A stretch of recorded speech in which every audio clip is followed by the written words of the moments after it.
Hello ప్రజలారా, ముందుగా mister and missus Reddy వీడియోస్కి మీ అందరికీ స్వాగతం.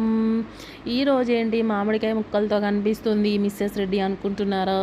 మీలో ఎంతమంది మామిడికాయలు అంటే ఇష్టము? నాకైతే చాలా అంటే చాలా ఇష్టము.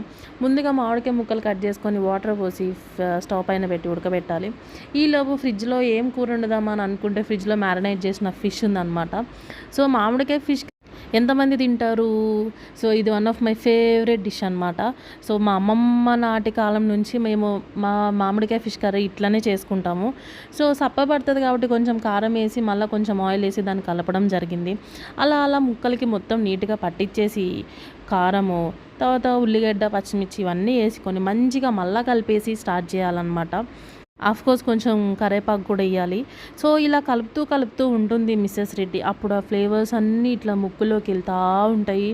ఆహా, ఆ స్మెల్లో ఉన్న ఆస్వాదనం కానీ, లేకపోతే ఆ స్మెల్ వస్తుంది చూడండి. ఆ చేపల కూరని ఇట్లా కలిపేటప్పుడు వారే వా, సూపరు.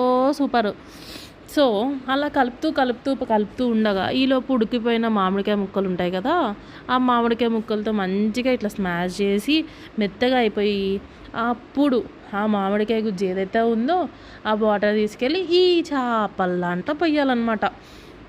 సో మళ్ళీ పోసిన తర్వాత మళ్ళీ నీట్గా మొత్తం ఇట్లా మళ్ళీ నీట్గా కలిపేసుకున్న తర్వాత అప్పుడు స్టవ్ వెలిగించేసి అప్పుడు స్టవ్ పైన పెట్టాలన్నమాట. పెట్టి ఒక 10 నిమిషాలు అట్లా మగ్గనిచ్చి మళ్ళీ మూత తీసి ఎందుకు తీసుకుంటా ఉండాలి? చేపలేమన్నా అడుగునంటినియా అని చెప్పి లేదు. సో నేను చేసినప్పుడు ఇట్లా నాకు అడుగున అంటలేదు. సో ఇది one of my favourite dish. Mister Reddy కోసం చేసి చూపిద్దాము అని చెప్పి చేశాను. కోర్స్ మిస్టర్ రెడ్డి నన్ను చాలా బాగా పొగిడారనమాట ఈ మామిడికాయ చేపల పులుసు తిని. మీరు కూడా ట్రై చేయండి. చాలా అంటే చాలా బాగుంటుంది మిస్సెస్ రెడ్డి చేపల కూర నిజంగా. సో రండి మీ అందరికీ వేడి చేపల కూర పెడతాను. సో నేను మళ్ళీ నెక్స్ట్ వీడియోతో మీ ముందుకు వస్తాను. Then bye, see you all. నా చేపల కూర టేస్ట్ చేయండి. Try this recipe out. Bye.